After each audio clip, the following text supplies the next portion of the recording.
मान का परिवेश लेकर बैठना, मान व स्वाभिमान का परिवेश लेकर बैठना, आशीष को देने में कुछ विशेष लेकर बैठना।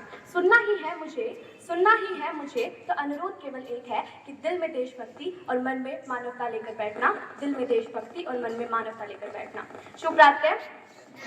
परम सम्मानित अतिथिगण, प्रधानाचार्य जी, अध्यापकगण एवं मेरे प्रिय बहनों और भाइयों, मैं दीपिका कक्षा 11वीं से स्टार हाउस की तरफ से आप सभी के सामने आतंकवाद पर एक भाषण प्रस्तुत करना चाहती हूँ। आशा करती हूँ कि आप मेरे भाषण को ध्यानपूर्वक सुनेंगे एवं गलती होने पर क्षमा भी करेंगे। आतंकवाद एक ऐसा शब्द जो हमारे समाज में डर और असुरक्षा का माहौल पैदा करता है। आतंकवाद न केवल लोगों की जान लेता है बल्कि देश की सामाजिक संरचना और सुरक्षा को भी प्रभावित करता है। आतंकवाद का जब नाम आता है तो मेरा मन दर्द से तब गुजरने लगता है जब मेरी आंखों के सामने ताज, पुलवामा, छत्तीसगढ़ और पहलगांव में घटित घटनाओं के शत विशत शरीर के टुकड़े, रेत के टीलों से ऊपर जाती लाशों के ढेर और कश्मीर की खून से सनी लाल रंग के सड़कों के दृश्य सामने आते हैं। अब तो हमारा तिरंगा झंडा भी हमसे पूछने लगा है कि क्या बात है भारत, आजकल मैं फहराने से ज्यादा कफन में बांधने के काम क्यों आ रहा हूँ।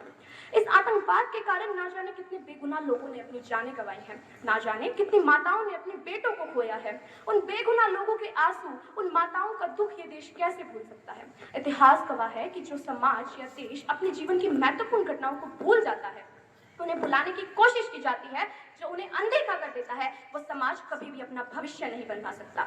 अपने इस समाज को बचाने के लिए इस आतंकी ताकत पर भारत की खुददारी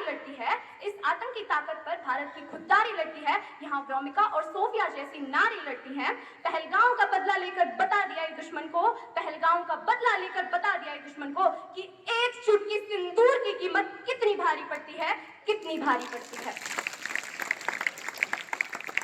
आतंकवाद का सबसे दुखद पहलू इसकी अंधाधुंध प्रवृत्ति है। यह कभी भी, कहीं भी और किसी के भी विरुद्ध हो सकता है। आतंकवाद मानवता का दुश्मन है। ये मानवता की लड़ाई है और अगर इस मानवता की लड़ाई में हम मानवता के साथ खड़े ना रहे तो हमें मानव कहलाने का कोई अधिकार नहीं है।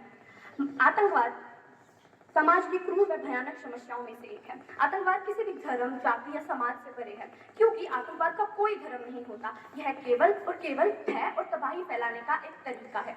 जरा सोचिए, एक ऐसा समाज जहां हर कोई बेखौफ होकर जी सके, जहां न तो कोई आतंक हो, न ही हिंसा। लेकिन अफसोस, हकीकत इससे कोसों दूर है। आतंकवाद ने पूरी दुनिया को डर और अनिश्चितता के साए में जीने पर मजबूर कर दिया है। इसलिए इस फर्जी जिहाद की नौका से अपनी पतवार उठाएं, देशद्रोहियों के खिलाफ खुलकर ये लगाम उठाएं, और नहीं उठा सकते तो आकर हमें बताएं। हम राणा और चौहान के वंशज फिर अपनी तलवार उठाएं।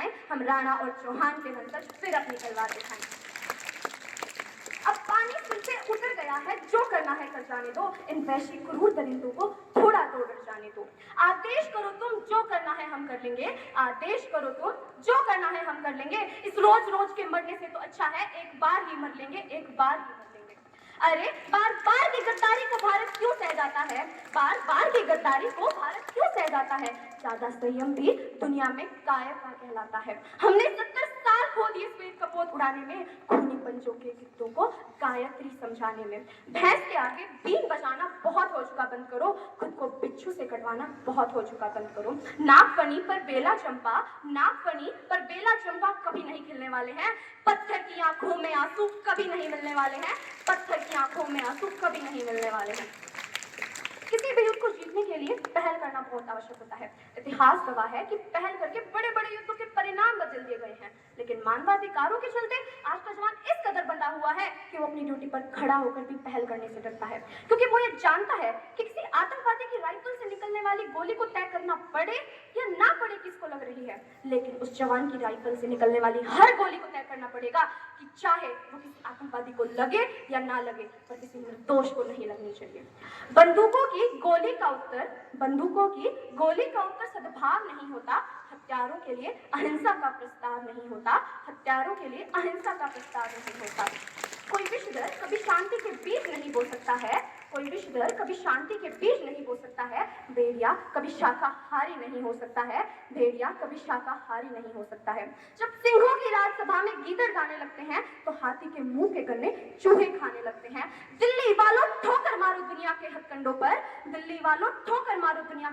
पर। इजराइल से जीना सीखो अपने ही बलबूतों पर।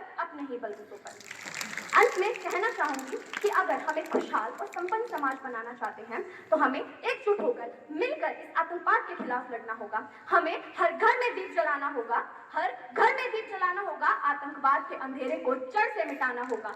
ऐसे अमरूद और जैसे चरखा छोड़कर, ऐसे अमरूद और जैसे चरखा छोड़कर ऐसे अमन और जैसे चैन बढ़ाना होगा। मेरी धरती मेरा देश छोड़कर हमारी धरती हमारा देश बढ़ाना होगा। देश के हर नागरिक को देश का पहरेदार बनाना होगा। हर घर में दीप जलाना होगा, हर घर में दीप जलाना होगा। जय हिंद, जय भारत।